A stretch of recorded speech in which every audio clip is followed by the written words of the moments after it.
Definitely the name that this was known as for a long while was Göbekli Tepe, which is obviously the name that we use today. And the hill of the navel I think is very appropriate because a navel is an omphalos, it's a centre point of everything. It's the place of beginning for civilizations, cultures, societies. There are many different so-called navels, or omphalos is the term in Greek.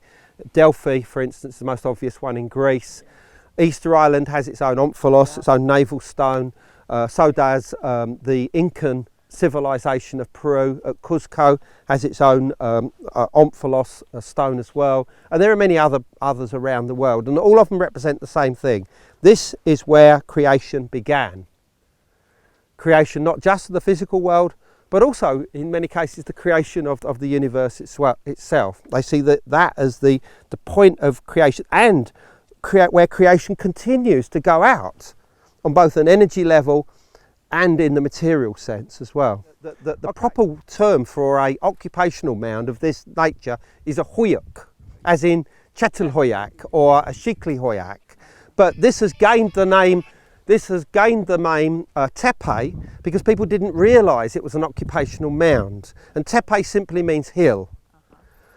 And Göbekli Tepe means the hill of the navel, or the navel-like hill. And that's the correct term. When you see that it's called Potbelly Hill, that's actually not correct.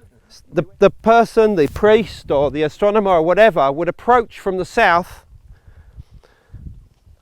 and they would come between the two huge monuments and they would stand, and usually the altar areas, the area of focus is in the north, as you will see when we get to enclosure C and D. And they would have performed their rites. Almost certainly they would have gained altered states of consciousness, shifted states of reality that would have allowed them to believe that they were entering into an otherworldly environment. This would have either been seen as the sky world or perhaps even the underworld.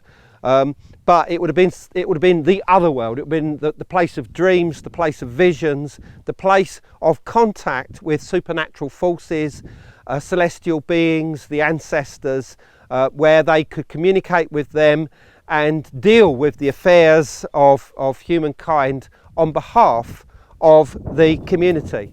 A number of the snake images on the stones seem to have terminations or heads that are shaped like mushrooms.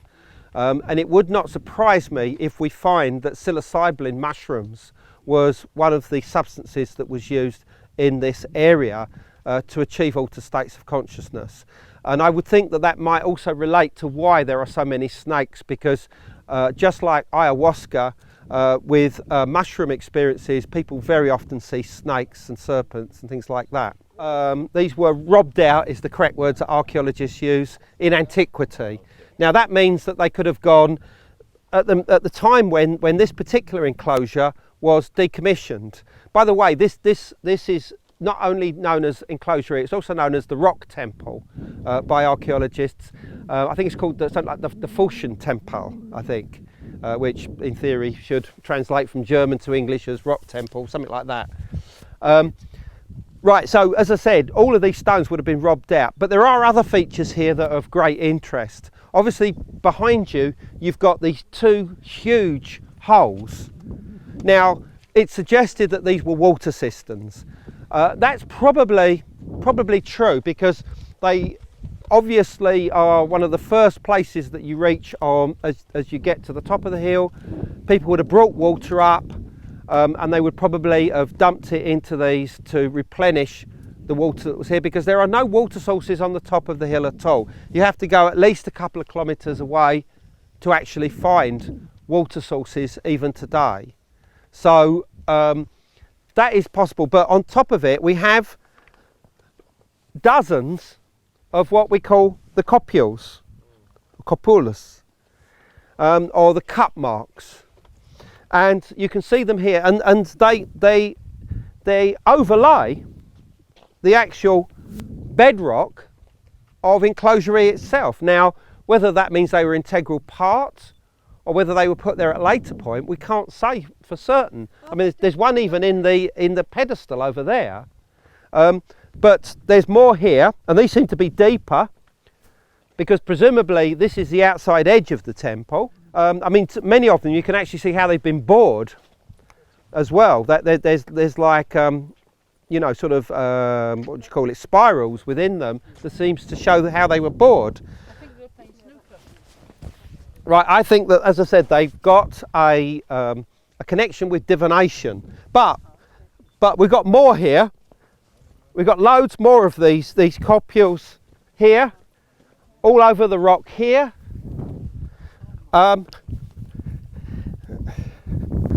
And I like this, right?